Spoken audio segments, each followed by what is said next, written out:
Welcome to the You on the Camino de Santiago podcast. This podcast is for and about first-time pilgrims walking the pilgrimage routes in Spain, France, and Portugal. With your host, guide and longtime pilgrim, Nancy Reynolds of the Camino Experience. You are in for a treat this week, my friends. Today I will be sharing a conversation I had with a fabulous young woman named Eden, who is on the brink of an exciting career. She is walking the Camino between graduating from college and starting training. In fact, Eden is on the trail right now. Hi, Nancy here, feeling so blessed to have the opportunity to talk with people before they go walk the Camino. I am so blessed to bear witness to people's stories and to help them tell their stories. Telling our stories is such an important part of the Camino experience, and it starts long before we take our first steps on the trail. Eden does an amazing job of showing just how important the pre-Camino story is. And she shows us that pilgrimage isn't just about the pilgrim. Rather, it touches the lives of everyone who knows you are going to make this journey. You'll see. There's more to it, too. Eden reminds us that walking the Camino is so much more than the physical walk. So getting ready to walk the Camino can't be all about packing and getting the right backpack and boots and other gear. It also has to be about getting ready mentally, emotionally, and spiritually. This is a story of courage on several fronts, and we'll get to that in just a moment. Before we meet Eden, I want to follow up on something I said in last week's episode. I shared that I've been working on a community project that I hope to launch in July, and that I was going to be meeting with my advisory team over the weekend. I am so grateful for this team, for this group of pilgrims who are so supportive of this podcast and of my vision. They represent you, and I suspect that what they need and want for their Camino experience is very similar to what you need and want. And let me clarify something. When I say Camino experience, I am referring to the whole thing. From the moment you hear about the Camino and discover you are longing for something you didn't know you were longing for, to answering the call to walk the Camino and getting your dates on the calendar, to all those logistics you have to sort out and the gear you have to assemble, to taking your first steps on the trail, to walking through the literal and metaphoric ups and downs of your chosen route, to arriving at your destination, and then returning home. And then we come to what is perhaps the most important part of the entire Camino experience, bringing the Camino home and into your daily life. That's a lot, right? And you thought you were just signing up for a trip to Spain or Portugal. No, this is so much more. When you decide to walk the Camino, it's because there is something you want more of in your life, like adventure, freedom, simplicity, or closeness with God. Or there's something you want less of in your life, like stress, grief, suffering, meaningless interactions, or chaos. We go to the Camino to find more or less of something, and then when we return home, we want those gifts to stay with us, yes? The Camino experience is about so much more than the boots you wear, about so much more than if you stay in hotels or albergues, or if you carry your backpack or use luggage transport services. I hope you're ready to explore this more with me and my team. So shout out to my team, Maurice, Claire, Jared and Amy, Ruth, Eileen, Claire and Richard, Jody, and Linda. There's one more thing to mention before we meet Eden. I have been having some, technical challenges with my laptop, and my audio track in this episode may be a bit wonky. Fortunately, Eden does most of the talking, so hopefully it won't be too distracting. I am working on it for future episodes, but for now, It may sound as if I have a bit of a lisp and I am underwater a little bit, just a little bit. Apologies to your ears. All right, now let's meet Eden. Here we go. Eden, hi, welcome, and thank you for joining me on the podcast today. Thank you so much for having me. This is great. Yeah, I'm so excited to hear your story. It is, I'm always looking for unique stories, looking for stories we haven't told yet, people with circumstances that are not the same as anybody else's. And I think we're going to have that with you. So I'm excited to get to know you and hear your story and why you're walking the Camino. You ready to tell your story? Yes, I am. Thank you. Okay. Well, why don't we start where I always start, and that is to put the pin in the map. Will you please share with us your Camino plans? What route, where you're starting, how much time you're taking, and where you'll finish? Yes. So I am doing the Camino Frances. I am planning on between 30 and 33 days on the Camino. I hope to walk in June. And yeah, I am on the younger side, so that's why my time frame is a little bit shorter than most people would. And I'm also on a time frame, so I only have so many days to complete the Camino. So I figured the most popular route would be the best one for me to do, and then I'm I don't really have a plan necessarily on how many miles I'm going to do each day, but I'm hoping that I find a rhythm at the beginning and then just am able to finish it in the time frame that I have. Okay. And where will you finish? So I'm planning to finish in Santiago. I'm hoping to finish the entire route. I don't know if that's a lofty goal yet, but I think that's the beauty of the Camino in general is that you just walk however long your body feels comfortable that day and you hope to make a goal at the end. But if that goal isn't reached, then it just wasn't meant to be reached at this point in time. So I think that's really the mindset that I'm going into this route and this journey with is that whatever happens, happens. And so that's why I've only booked that first night when I fly in so that I can just take it one day at a time. Ah, wow.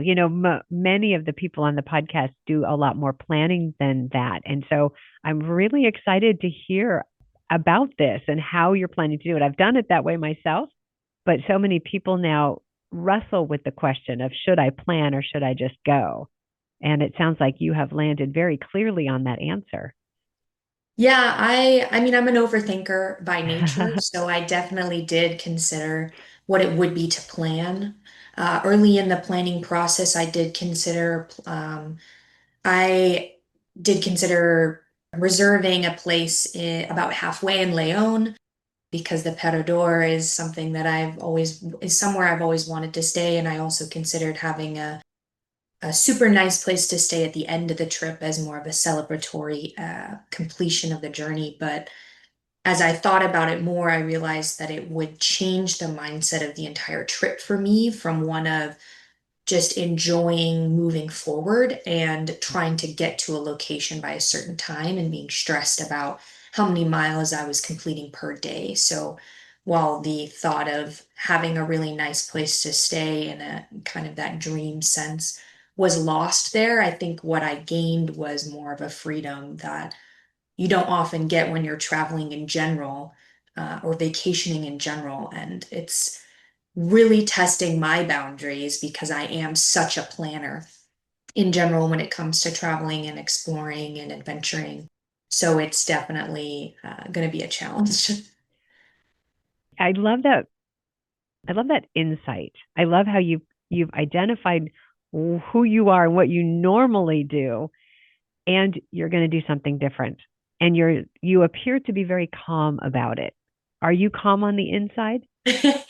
Um, yeah, I over the last 4 years of me going to school and some of the kind of trials and challenges that I've gone through just in my past experiences, I've realized that I've become innately good at not getting excited or having a lot of nerves about something until I'm guaranteed that it happens. Hmm.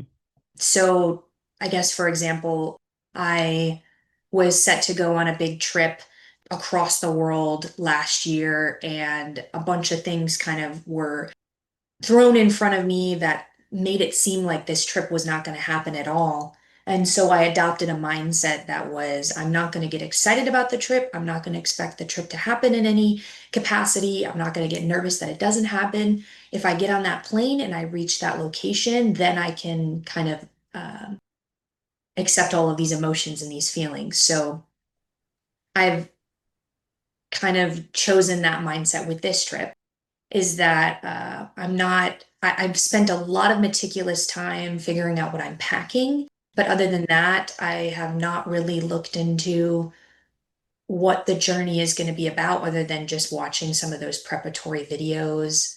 I haven't really looked at any of the landscape. I'm just trying to go in with zero expectations. And so that mindset makes it a lot easier to not be nervous at all in the planning, the preparation, or being concerned about some of those things that you just cannot control until you get there. Yeah, can't control, can't know until you get there. Yes. Yeah, yeah. Well, and that I'm just sort of imagining you in Saint Jean Pied du Port. You did say that's where you're starting, right? Yeah, yeah, I didn't specify, but that is where. Just want to make sure. That's what I always hear, even if people don't say it, because that's where my mind is always. I'm always right Yeah. in Saint Jean, yay! But I'm imagining you there and looking at this mountain and knowing you've got to cross the mountain, maybe having at least enough information to know how far to the next place you could stay, Yep. and then just embarking on this journey. What are you thinking and feeling when you're in Saint Jean? Any thoughts on what that experience will be like? Yeah, I think it's a combination of, like I said earlier, that I haven't been thinking about it a lot, and also that I am trying to compartmentalize it in a Okay. sense that I don't have time to really consider what that feeling is going to feel like. Mm, But as I get closer to the time that I leave, I've been trying to be more intentional about what do I want that time in Saint Jean to feel like? mm, How do I want my mindset to be going into it? Kind of all of these expectations that I have, like how do I make those concrete in a way that it doesn't become overwhelming?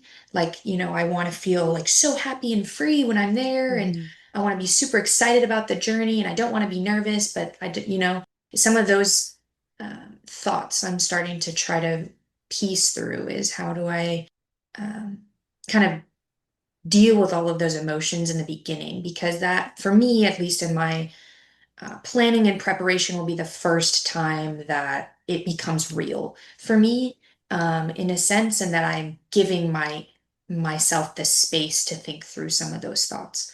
So I haven't yet defined what that's going to be like, what that, am I going to journal? Am I going to, Mhm. do some video recording? I don't know what that will look like yet because I don't know how I'll feel.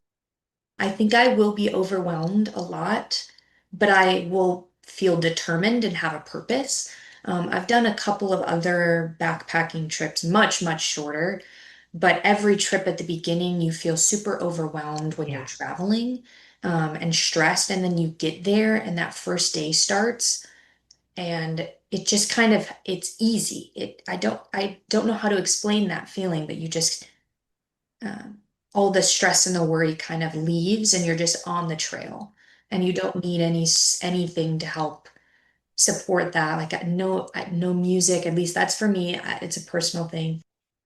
I don't need any of that. I just need the trail and my, trekking poles, because I like the sound of the trekking poles on the ground, and maybe somebody to speak with and talk to on the way. And that's what drew me to the Camino in the first place.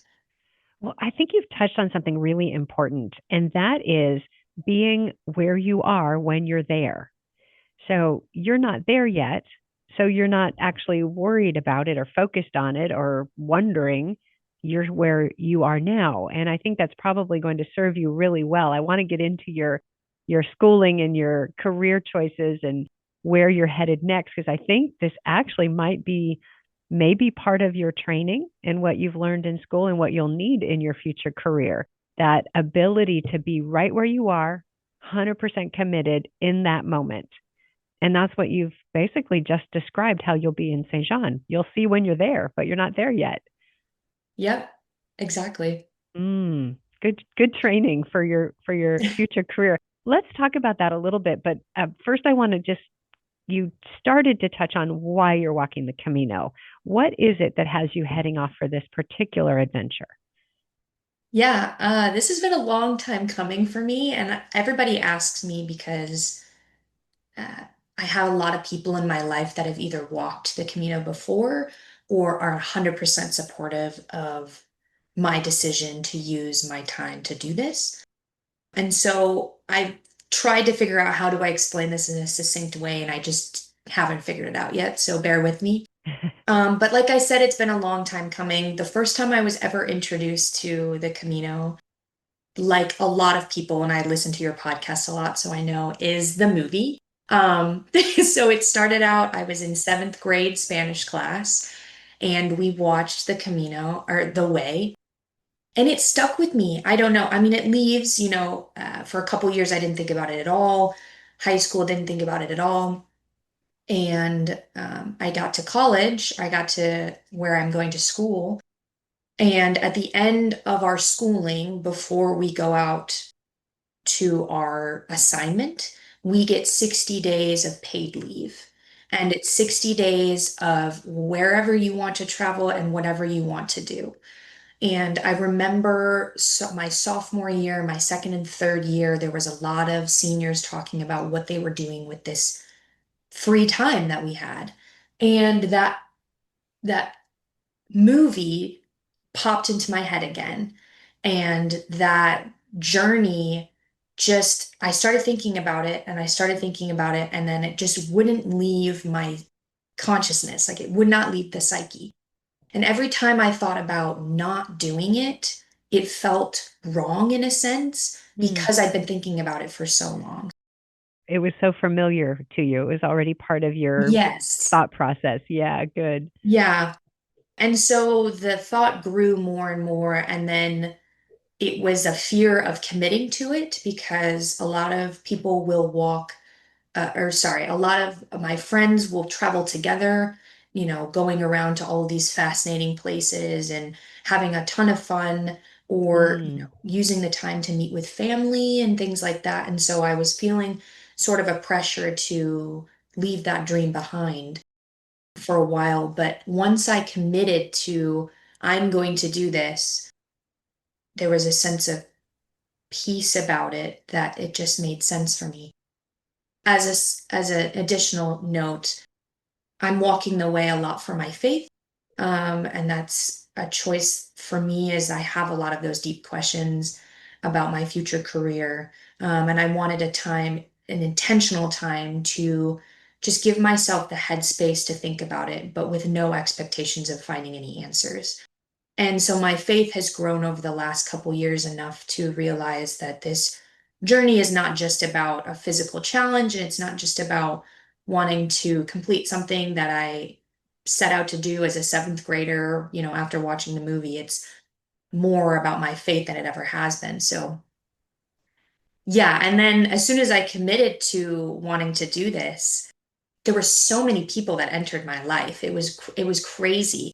I have a family that has supported me the last 4 years, in college, who all walked it before, and so it was not only, a growth process for me in my faith, but also for everyone around me. It almost was a sign of hope for them as well, and an inspiration for them as well. I've talked to so many people the last year as I've been planning this that are like, oh my gosh, you're doing this alone. You're doing this as a 22-year-old.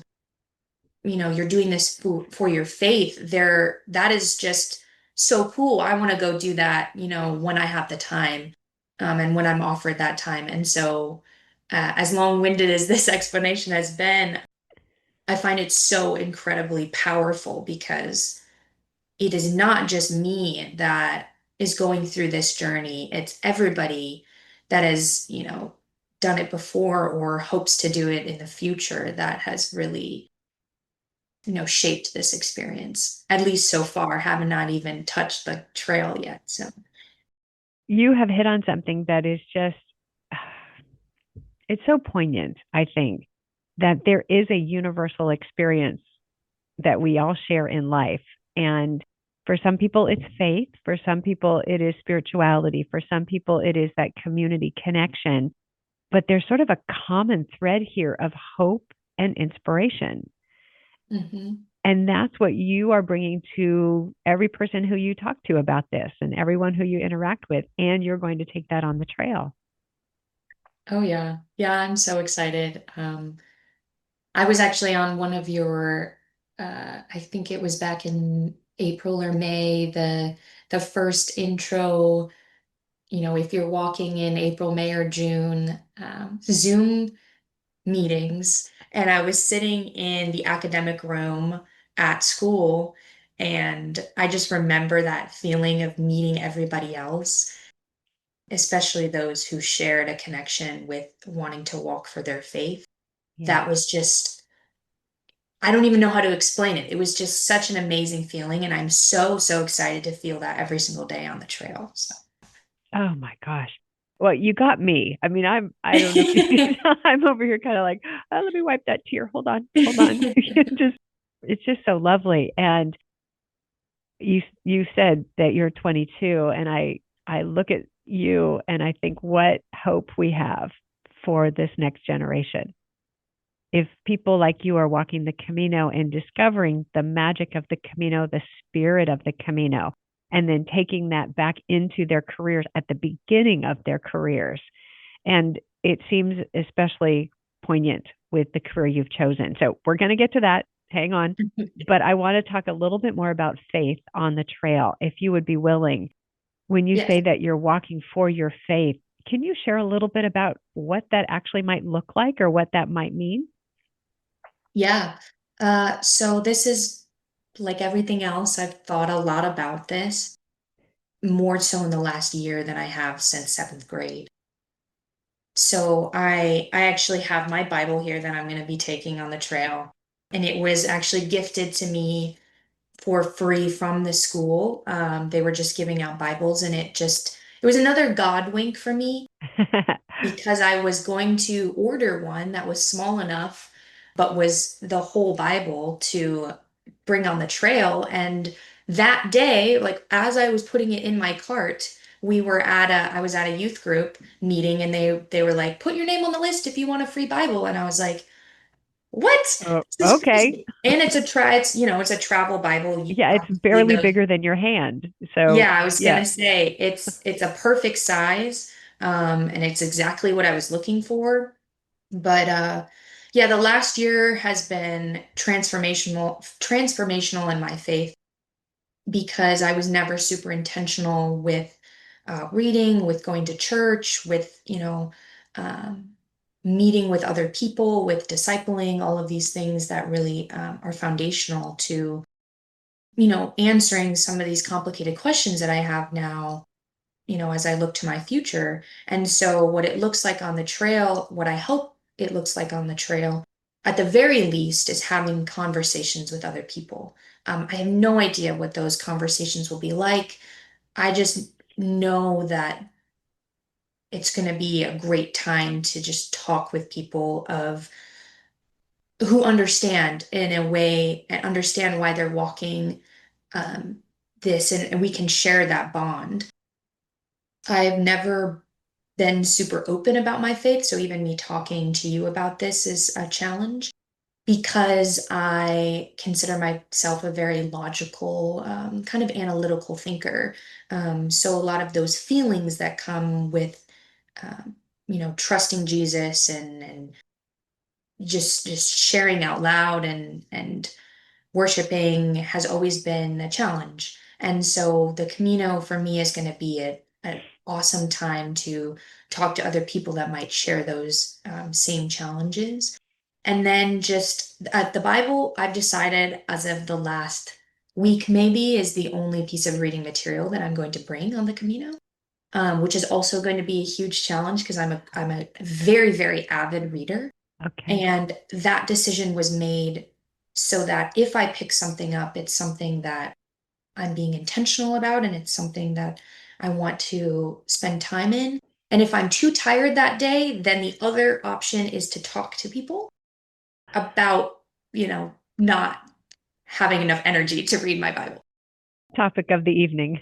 Yep, yep. So I have decided that's what's going to happen, and that's that. There's your plan. That is the extent of your plan for the Camino. Yep. I will mention that I've spent a lot of time this last 6 months preparing. I've done a lot of devotionals and things to try to prepare my mindset for what a pilgrimage is from a faith perspective.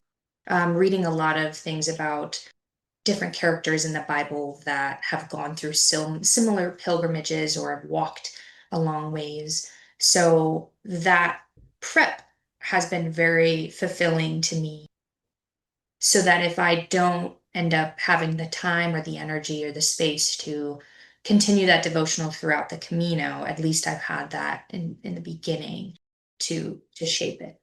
So it's already in there. It's already in your heart and it's already in your mind. So you have those Yes. stories to reflect on and to refer back to. Yeah, I just to plug, I highly recommend doing some sort of devotional that is centered on. I made this devotional myself, where I chose a character in the Bible, Abraham, Elijah, someone like that, and then tried to place a certain emotion or a certain feeling like presence, simplicity, persistence, something like that I want to try to emulate on my walk. I found it super, super helpful. So for anybody listening Mm, that wants a way to think about how they want to feel emotionally on the trail, that was super, super helpful for me. wonderful. And is that something that you created for yourself, you said, or was it something that you found online or bought? So I am 22 years old. I do use ChatGPT. But so Chat actually helped me a lot. I chose the characters that I wanted, and then Chat was able to make it into a document. So it's just something that I made for myself, and it has, I think I started it in early April, so it was a 60 days leading up to the Camino, and it just had a verse or a chapter that I was reading that day, a little devotional, and then a question or a prompt for prayer. And so it's super easy, if you have access to AI in some capacity where you don't actually have to write every day out. You can just give it, I want to read Genesis chapters 12 to 20. Can you come up with some sort of plan for me for days, 1 through 8, and give me a prompt or something to spur my thinking? So the AI is not actually writing anything for you, it's just simply giving you that structure Uh-huh. for those of us that need something daily, Sure. some sort of document. Yeah. It's funny you say that because I'm always thinking about what else can I offer to pilgrims, and so just last week I I was using Perplexity, which is very similar to ChatGPT, and Yeah. I said, please give me a 30-day guide or devotional meditation, whatever, on the book of James in the Bible, Mhm. and it went okay, in a 12 seconds or less. And Yeah. yeah, and it's not something I'll actually use for a couple of reasons. I just didn't care for how it came out, but you're absolutely right. We've got the tools at our disposal. So if it hasn't been written yet, we can ask AI to write it for us. So Yeah. yeah, that's a great tool, and you're inspiring me to play around with that and actually see what I can come up with. And so far, everything that I have created has not been done with AI. So I just want to go on record as saying it's all real, it's all based on my Yes. experience. But this is something I might use AI for because this could produce something quickly and effectively. Yeah, it's a great tool if you know how to use it well. Uh-huh. I will say that. So this wasn't just something that I plugged in the first time and it came out perfectly. I had to do my own research on which chapters do I want, what do I want each week to entail, which passages, and for the first couple iterations, it only, went Genesis 12, Genesis 12, Genesis 12. And I was like, no, I want Genesis 12 then 13, then 14. You have to be very specific. So Very specific. Yes, very you specific. still are putting in your own effort. It's just a Yes. little bit faster. Well, I bet there are people listening to this. There are light bulbs going off everywhere, and people are going to be like, all right, Chat GPT, let's have a chat Mhm. and let's see what you can come up Yes. with. I love it. I love it. Yeah. Well, I really appreciate that. I think you've really thought through a lot. And I'm going to say it again. If we could have all the 22-year-olds go walk the Camino, I'm imagining what an impact that would have on our world. So I just want to cheer you on, I guess is the way to say it. And Thank you. also just say you are going to be such a blessing to people on the trail who get to have conversations with you, who get to be inspired by you. And I think you are going to receive a lot of blessings from the people Thank who you you. meet. Yeah. Thank you so much. Yeah. Oh, it's so good. I got this kind of warm and fuzzy feeling. All right. Let's now talk about your career and what you're planning to do and why walking the Camino right smack dab where you're doing it is so significant. So would you share a bit about that? Yes. So I actually just last week graduated from the Air Force Academy.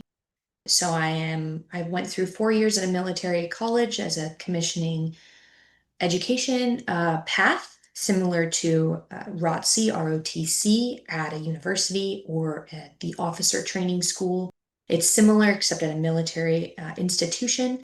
And so I commissioned last Wednesday as a second lieutenant, and I was selected as a helicopter training trainee, helicopter pilot trainee. So after finishing the Camino, will go on to that training and serve for 10 to 12 years as a helicopter pilot in some capacity. So the journey to getting there is big in and of itself.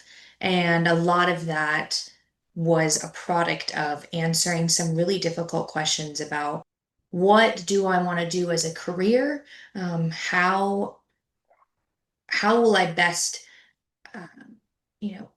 be successful in this career based on my strengths and kind of where my faith is guiding me and where is God guiding me. And so there was a lot of thought behind that. And so now that I have been selected to be a helicopter pilot, there are even more questions about what the future brings for my career. And a lot of those questions come from the very introspective place the introspection that I have as a person is helicopter flying is dangerous, as any flying is, but helicopter training and is a different kind of dangerous because you are putting yourself in a position to save others and to assist others in their worst days. And that is what ultimately drew me to wanting to fly helicopters in general was the crewed environment. So you're always flying with someone else, you're always flying with a team, and your mission is always to help someone else.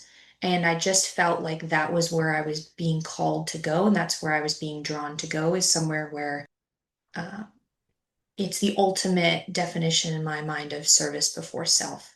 So a lot of those questions have to do with putting yourself in an incredibly dangerous situation for another person and being able to control some of those emotions and then reconciling with the worst possible um, consequence of putting yourself in that position, which would be death. So there's a lot of morality questions there that I think even as a young person you need to consider and need to think through to shape how you go about every day. And so it only made sense for me to use this Camino as an opportunity to at least give me space to go there, mentally, and to figure out what that will, how to shape that mindset, I guess. Like I said earlier, though, you don't want to get too far down in the weeds because you're not there yet, right? But enough preparation to recognize when that's happening and how to deal with it. So, um, yeah, it's I got deep there really It fast. did, and I'm thinking when I was 22, I wasn't having these conversations. I wasn't thinking about these things. This is a lot to think about for anyone. And at 22, you are so courageously and bravely and just sort of matter of factly at this point talking about this. I imagine there's some other stuff going on inside when you think about these things. Yeah, it's the military in general is such a unique environment where you're talking to veterans and you're talking to previous people who have served and those who have flown, especially helicopter pilots. I have a couple distant relatives that flew in Vietnam and in Korea that there's just kind of that innate connection and that understanding that you have that those questions make sense to be considering. Mm-hmm. Especially, I don't have a family right now. I don't have a significant other. So, even more so, those are questions that will come up later down the line. And so, when I talk to my family, my mother, my father, some of those direct connections that I have to family who have never served in the military, Mm-hmm. it's an interesting conversation to have because you don't quite have that innate connection and the understanding that, yes, these are questions that I need to ask myself and I need to answer and to prepare for. And so not only am I preparing myself emotionally for this service, but I'm also preparing my family who has never had to ask those questions for themselves and never been put in a position where, they might be losing a family member and a loved one. And so how am I going to help prepare everybody for that worst case scenario? So it's been a journey for me and for my family. Sure. Does the Air Force provide you with any guidance on how to have these conversations, or are you navigating this on your own? When you say the Air Force, there's not any particular training or curriculum that we go through to have these conversations, but it's more just the people that you surround yourself with. Mm. So I mentioned a family that's I've been really close to during these last 4 years. They were a previous military family, and they were super helpful with figuring out how to have this conversation and even just to have somebody to talk to about these sorts of things. So it's really just having the courage to speak to somebody else who's had previous experience is huge. And that goes out beyond the military. It's just having the courage to say, hey, I'm struggling with this question, or I don't quite, no one quite understands except maybe you who's gone through this before. Those are really powerful conversations to have. And so I would just encourage anybody to have those conversations earlier than later. That is a selfless act because, yeah, you're speaking mostly about yourself, but in having those conversations, you're also helping those around you who don't share that experience. Hmm. Hmm. It reminds me of how much the pilgrim community relies on people who have already walked the Camino, who know Yes. what you're about to do, what you're up against, what you're heading into, what the internal journey is going to be, as well as what the terrain of the trail is. Yeah, and I think that is just so valuable in so many areas. But you really articulated that well. This is so important for you and for your family, and it does take courage to have those conversations. Yes. Because I'll be honest, flying helicopters looks really cool. It looks, I've seen movies. It looks cool. Yeah. It looks like you're going to be this just total badass helicopter pilot. But there's so much more to it than what we see, what the public sees. And you are going to be in the middle of that. Yeah. Yeah. I think I want to make clear that I'm not this mindset is not a negative one necessarily, and it's not something where you have to dwell on the worst possible scenario.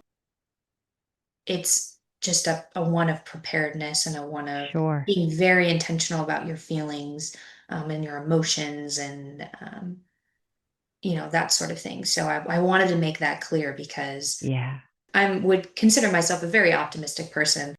I hope to have a super amazing career and Yes. be able to help a whole lot of people in a whole lot of different ways.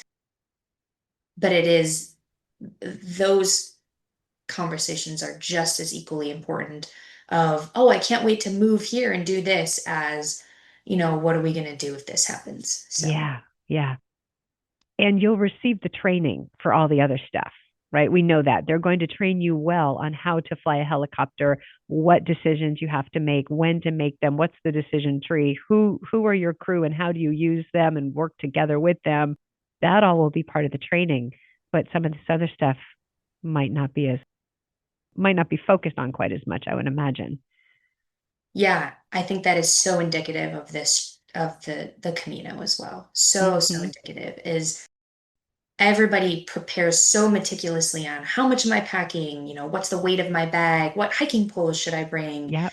what material t-shirt do I need to have so that it's dry wicking. What brand should my fanny pack be? I don't Yes, know. like all of these things that I spent so much time on, and then you Yeah. realize, oh, I'm neglecting how I'm gonna feel Yeah. about walking every day, and I'm neglecting that mental exercise and the mental practice and the mental preparation. Yeah. Don't neglect that at all. No, no, it's so important. So important. So I have a question for you about the choice of helicopter pilot. You said that they selected you for that. Was that what you wanted? Were you when did you decide that that is the track that you would want to go down? Yeah. Yes, I was totally blessed with having what I wanted to pursue as a career. So the way that the academy works is we receive a job in the beginning of our senior year, and we'll put preferences in for those jobs. So there's like 46 jobs in the Air Force as an officer, I think, between, 40, 46 or something like that. And all of those I ordered from, one to however many there are. And it's all based on a bunch of, numerical calculations and things that you have some control over, but ultimately it's just what the Air Force wants and where they think you should be. So for a while, when I was deciding on what I wanted to do, I kind of had I can't call it a midlife crisis, but like a beginning career crisis. I love And that. that was at a pinnacle point in my faith journey as well. Is, I wanted my career to be where God wanted me to be. And so that was a really hard decision because I was between putting pilot down and between putting maintenance. Aircraft maintenance is an incredibly rewarding, but also incredibly hard career path for officers because you are in charge on day one with over 100 to 200 airmen. Wow. So there's a lot of leadership responsibility there. And so for a while, I thought that maybe I was called to put myself in that really stressful environment because I knew that I've always been good in those situations. And so there was a conflict there. And once I, was really wrestling with it and praying about it, I realized that I can achieve the same goals of helping others and leading others but through piloting. And so I received a pilot slot and then I applied to helicopter training, which only selects very few officers per year. And during that process, I was talking to a lot of helicopter pilots. I got to meet a female helicopter pilot that was a super amazing mentor to me.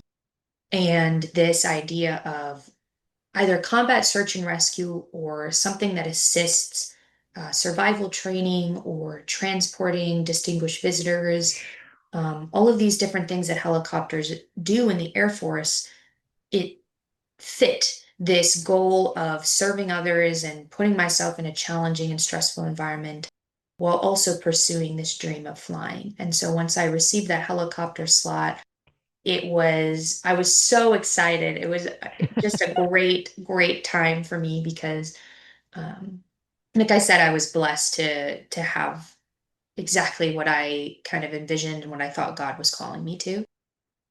I do want to mention that not everybody who goes through this process gets what they want. Okay. And that's, again, if we look at that, that's just a normal human experience, is not everything that you think God is calling you to, or not every decision that you want to happens in the way that you expect. Yeah. And so that's another thing that I think this journey and this pilgrimage is going to be great for a lot of people is those that are kind of stuck in this either decision-making space or don't quite know where to go forward. And I've met so many of my friends that didn't get what they want, but have been able to use their community and those around them and their faith as a way to wrestle with how do I live this life that I didn't expect. Mm, So I think it's super encouraging for my life and then to be able to share it with others is that you can overcome these challenges and these things that you didn't expect and didn't maybe want. yeah, So yeah, the journey, the way is going to be great for that as well. definitely. And the thing we learn is we don't always know why we get the plot twist that we do, but if we can trust that it's happening for our benefit or for our path, that makes it a little bit easier to accept. And then the rewards come down the road.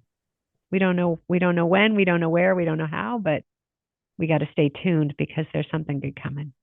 Yes. I so appreciate you sharing your story, Eden, and just hats off. I would love to follow your journey. I would love to talk with you when you come back from the Camino. And then, of course, a couple years into your pilot career, we're going to have to talk to you again and see how you're doing and see how you've integrated the lessons of the Camino into your life and into your career. So, yeah, anything else you'd like to share with us before we wrap up? Um, just good luck to anybody that's going to be out there. Good luck to those that are thinking and considering about this journey. Something that I touched on a little bit, but want to reiterate is at the beginning, I was intentional about doing this journey alone, and doing this journey solo. Throughout the process of the last year, I've had 6 or 7 people who have shown me considerable interest in joining me and doing this journey together or meeting me for, 2 or 3 days. And then I think a little bit of a God wink and also me really thinking about it was no, this needs to be a very intentional solo journey. And so that might not be your experience, that might not be something that you consider, but I think it's something to really think through. And when you do have somebody that comes up to you super excited about this process, before you immediately say yes and jump in, take a step back and actually consider if this is right for your journey. And this is what, if faith is a part of your life, if this is what God wants as well, because it's super easy when you're nervous and don't quite know what this journey is going to be about to want somebody there with you. Yeah. But is that what's best? So, what I found was that all of these people eventually realized they'd be walking 15 miles a day and said, no, thank you. That's one way to weed out people is to give them Yeah, the reality of the pilgrimage. Here's what we're yeah, actually going to be doing. And I recommend listening to season 1, episode 2 of this podcast, because that'll tell you what it means to do the Camino. And that weeds out a yeah. lot of people. But yeah, yeah. The practicality of it, I think, is Uh-huh. super important to consider when you're talking to other people. And also, I think the theme of this, if I can speak to the theme of this episode so far, is also think about the mental part of Hmm. this and what this means for you emotionally, mentally, spiritually, faithfully. Yeah, And if that person matches that goal of yours is huge. Do not neglect that consideration when considering if you walk alone or together. excellent. Well said. Eden, thank you so much for joining me today. I think you're going to inspire a lot of people. Thank you so much. This has been awesome. All right. Well, we'll wrap it up there. And I'll look forward to hearing back from you when you've walked. Of course. Thank you. All right. Thanks, Eden.